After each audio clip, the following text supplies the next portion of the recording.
Emergency button on చేస్తే అది ఒకేసారి బ్లాస్ట్ అయ్యి కూడా ఇక్కడ ఫైర్ యాక్సిడెంట్ కూడా పార్టీ ఆఫీస్ జరగడం మనందరూ కూడా తెలిసిన విషయం.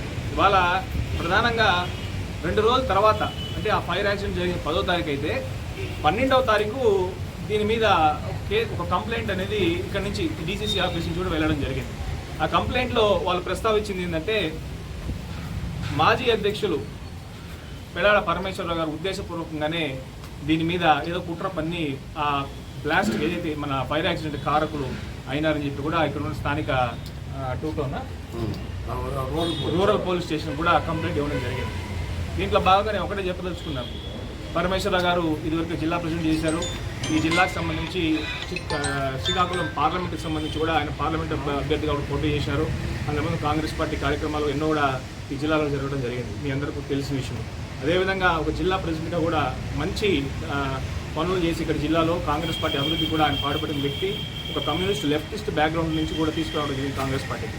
ఇవాళ అటువంటి వ్యక్తి మీద ఏ ఆధారాలు లేకుండా నింద వేస్తే మొన్న ఒక 3 రోజుల క్రితం ప్రస్తుతం ఉన్న జిల్లా ప్రెసిడెంట్ ఇక్కడ ఉన్న జిల్లా నాయకులందరూ కూడా వచ్చి ఏంటయ్యా బాబు ఈ కంప్లైంట్ ఇలా ఇచ్చావు, ఏంటిది మా మీద తప్పుడు కేసు 307 అంటే 307 అంటే literally attempt to murder case. Attempt to murder ఒక మాజీ జిల్లా అధ్యక్షుడి సొంత పార్టీ వాళ్ళు కంప్లైంట్ ఎందుకు ఇచ్చారో బాబు ఏందని అడిగితే దీనిలో నా పాత్ర ఏమీ లేదు, నాకు పైన నుంచి ఒక మేడము ఫోన్ చేసి దీనికి ఇలా కంప్లైంట్ ఇమ్మన్నారు. ఇన్ఫ్యాక్ట్ ఆ కంప్లైంట్ పేపర్ కూడా ఆ మేడమే అక్కడి నుంచి పంపించారు కాబట్టి మేము ఇవ్వడం జరిగింది తప్ప నా పాత్ర లేదు, నేను క్షమాపణ చెప్తున్నాను దీనికని కూడా ఒక వీడియోలో కూడా రికార్డ్ అయింది.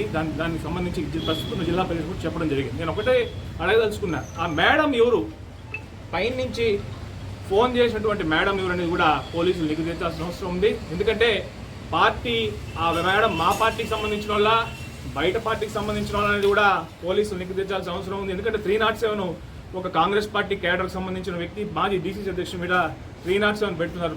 సొంత పార్టీ వాళ్ళు పెట్టారా లేకపోతే తెలుగుదేశం పార్టీ వాళ్ళు పుట్టనా ఇంకా వేరే ఎవరన్నా పుట్టనా అనేది కూడా పోలీసులు నిగ్గు తెచ్చాలని కూడా ఈ సందర్భంగా డిమాండ్ చేస్తున్నాం. ఎందుకంటే పరమేశ్వరరావు గారు కూడా గత 2 నెలల క్రితం కూడా అనేక అంశాల మీద పార్టీలో జరుగుతున్న అవకతవకల మీద కూడా ప్రశ్నించడం జరిగింది. దాంట్లో భాగంగా ఏమైనా కుట్ర పన్ని ఆయన మీద 307 పెట్టమన్నారా, ఇట్లాంటి అంశాలు చాలా ఉన్నాయి. ఖచ్చితంగా ఈ తాటాకు చప్పుళ్లకు కాంగ్రెస్ పార్టీ కార్యకర్త ఎవరు కూడా భయపడేది లేదు. ఖచ్చితంగా దీని మీద విచారణ జరగాలి. ఆ పైన నుంచి ఫోన్ చేసి మేడం తప్పుడు కేసు పెట్టమన్న మేడం ఎవరో మాకు ఇప్పుడు నిగ్గు తేల్చి పోలీసులు నిర్ధారణ చేయాల్సిన అవసరం ఉంది. అదే మా డిమాండ్ కాంగ్రెస్ పార్టీ తరఫున కూడా ఈ సందర్భంగా తెలియజేస్తున్నారు.